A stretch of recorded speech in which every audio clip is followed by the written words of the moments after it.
Hello everyone, thanks for joining in this second video of graffiti basics.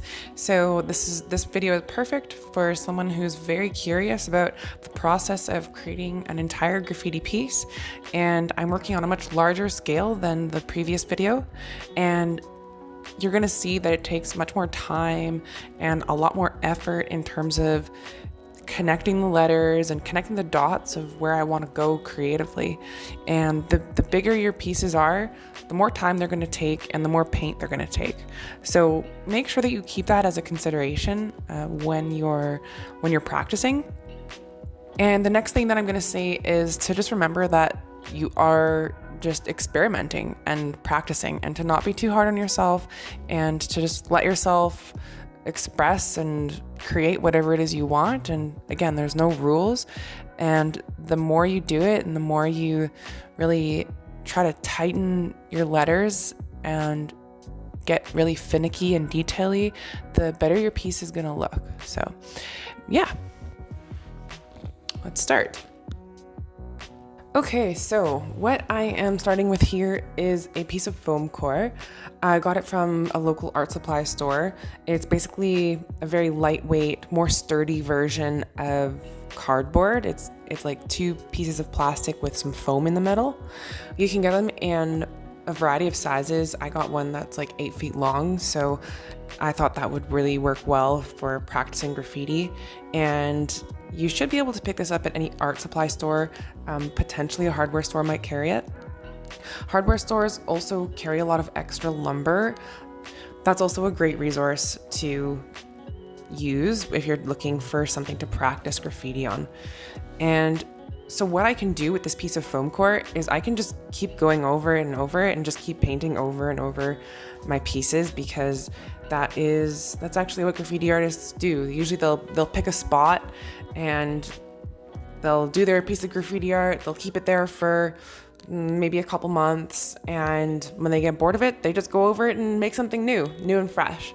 I am taking some paint that I found at a paint supply store, and they usually have sections of mist tints, and that is where I bought that paint from.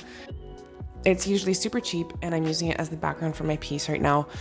You can probably try to find more exciting colors. I just happen to have gray laying around, but a lot of graffiti artists, they'll paint their background first and then they'll do their lettering over top, so that they can use less spray paint and fill in more area. So I slowed the video down here and I want to take you through my lettering. I'm basically just thinking about how the letters are going to connect and the best way to make my design look interesting. I picked the word 7 because it's a word that I've written down previously in my sketchbooks, and I just like the way it sounds, I like the way it looks, and I thought it would be great for the purposes of this video. So you can see it's just simple line work, and what I'm going to do is I'm going to expand on those lines. I'm going to make certain parts thicker. I'm going to try to make it look more 3D. I'm just using this color as my base, and if I hadn't have run out of the yellow, I would have probably kept it, but I actually was on the very last legs of that color. So that's something that you'll learn as well, is that it does make a difference in how much paint you have left in your paint can. It could limit your ability to make a piece. So just be aware of how much paint you've got left before you start a huge piece, because you might pick a color that you really love, but then you can't really add it to the places that you want because you run out. So I chose a light pink color. That's what I thought was a nice contrast to the gray. I liked the brightness of it. And basically I'm just enhancing what I've got and really trying to stylize the lettering that I wrote down. So you can see I'm kind of highlighting certain areas, making other areas a bit more bold, and filling certain places in. This is really just to get a sketched outline of my idea, because I'm coming at this. I don't have a plan. I don't have this pre-planned. Some people have, a whole pre-plan and they go straight from the drawing to the wall. And if that's you, then that's great. But For the purposes of this video, I wanted to keep it raw, I wanted to keep it real, and this is me just doing this off the top of my head. And at this point, I decided to switch up my coloring because I wanted to bring in the contrast between the pink and this kind of iron, like rusty color that I have. Now, the problem I ran into was that the spray paint that I used wasn't the same brand as the other brands I was using. And so it was actually coming out of the can a lot different than the other colors that I used. And it was a lot more transparent. It didn't cover as great. I took a chance because it was a new brand of spray paint I'd never tried before. I thought maybe it would be great, and it turns out it really wasn't what I was hoping for. I continued with it just to keep emphasizing my ideas, but I didn't have any intention of keeping it in the final piece. I was just using it as a way to tie together this kind of bizarre combination of yellow and pink that I had, and I just wanted to see if I could add another element in.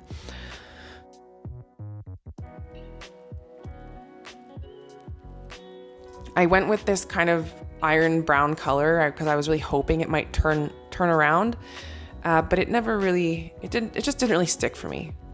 But that's okay because I was experimenting. You guys are gonna be experimenting. You're gonna find that you're gonna try to use a color that you think is gonna work great, and then it's really just not gonna pop with what you're trying to do. And it happens, and we move on from it, and we pick another color.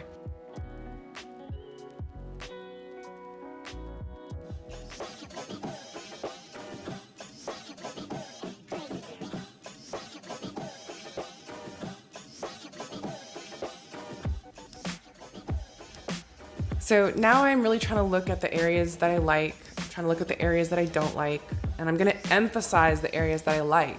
And I'm looking at the angles, I'm looking at the curves, I'm thinking like, what can I curve more? What can I push the limits of? How can I push the boundaries of these letters? Because that's the fun part. This is the funnest part, is getting to decide how the letters are gonna look and what they're gonna look like and how crazy can you make them. It becomes complicated when you get a little too crazy. It becomes a lot harder the more stylized you make your letters. But again, this will all come in time and it'll all come with practice. So I'm just showing you how I'm practicing making these letters pop.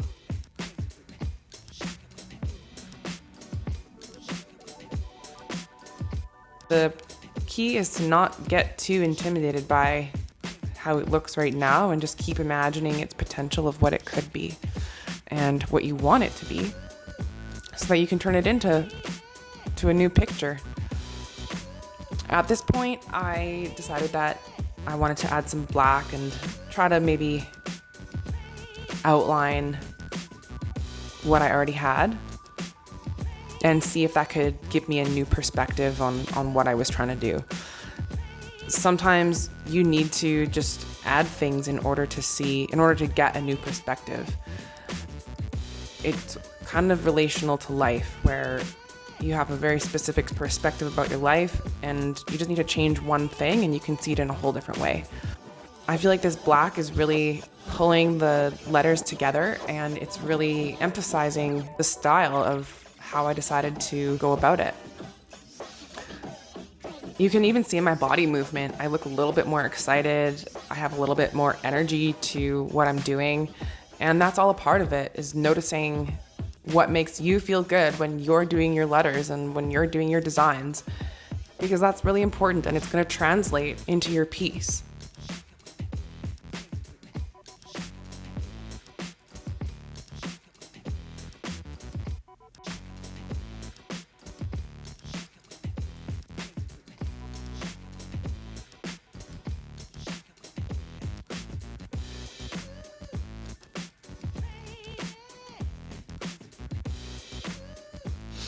So I'm trying to do like more of a 3D effect because I really like graffiti that has a 3D effect to it.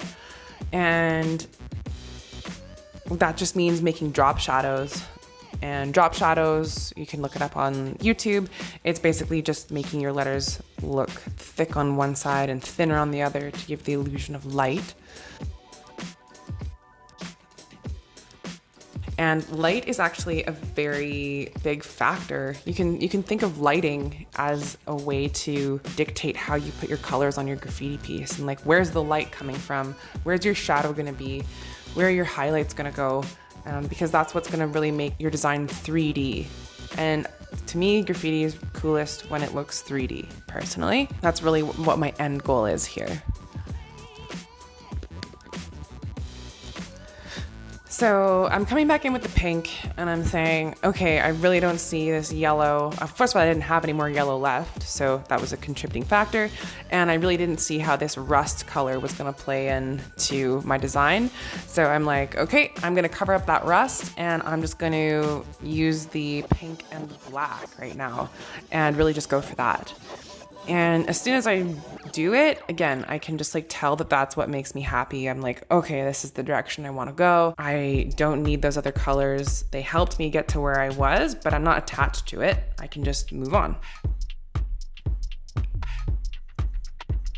I think that's the hardest part, is not getting too attached to your work or to your pieces and allowing yourself to just go with the flow of it and understand that certain parts need to be covered up and certain parts need to be emphasized or added onto. And that's just really going to help with your overall process, is just being flexible and not being too attached to your design and allowing yourself to go with the flow so that you can have fun.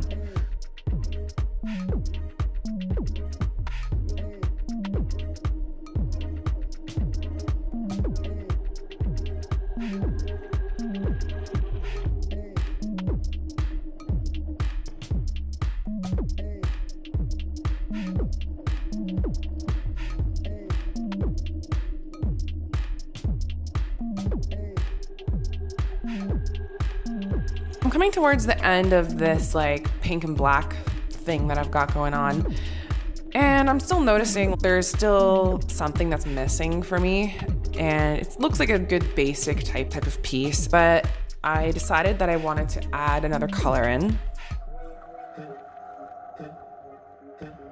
There's this blue color that I really loved and I thought it was so cool.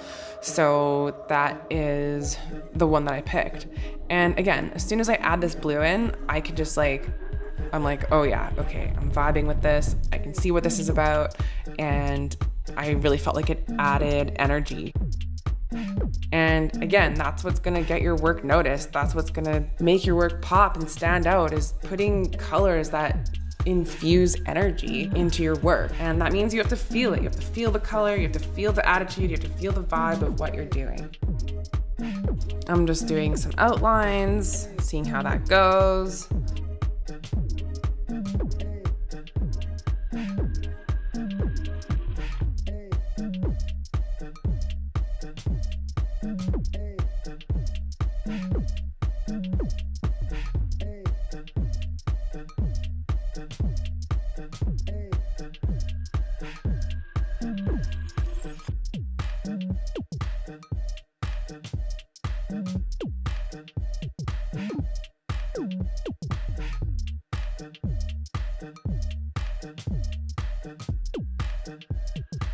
And then I'm coming back in with the black, because now that I've kind of done my exciting blue colors, I have to go back in and just tighten it all up and emphasize my line work and emphasize the design of it. And this is where, as free looking as graffiti looks, it's very, very finicky. And it takes a lot of coordination to try to get thin lines, and it takes a lot of trust in your ability to move, to follow curves.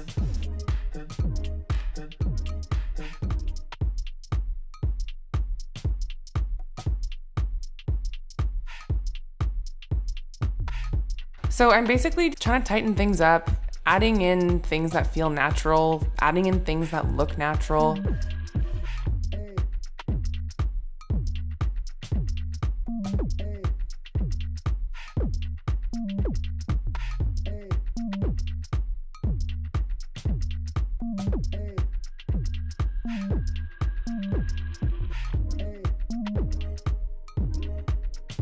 At this point, I probably just could have stopped and just said, okay, this is like good enough for now. But then I decided, okay, I'm gonna try to add in some white here, because I know that white makes things look 3D, because it kind of gives it the light source that makes it look like there's shiny light reflecting off of your lettering. I'm adding in some bedazzled stars and just trying to figure out what might look cool. It's just a big experiment. As I started to add the white, I started to be able to see like, oh, this is starting to look like kind of like flashy, kind of shiny, kind of cool, kind of 3D. And I liked where I took it. It's still pretty rough, I would say, but for an experiment, for practicing on foam core, that's pretty much exactly what I would want from that kind of session, you know? I'm just experimenting with colors, experimenting with the process, just really trying new things, trying things out, and seeing how it goes. And that is what I'm just gonna doubly emphasize for anybody who is curious about the basics of graffiti. Is just basically finding a place to practice and practicing, just doing it over and over and finding what you vibe with. So yeah, I believe in you and you can do it. Don't be afraid, and there are no rules. You get to make them up as you go.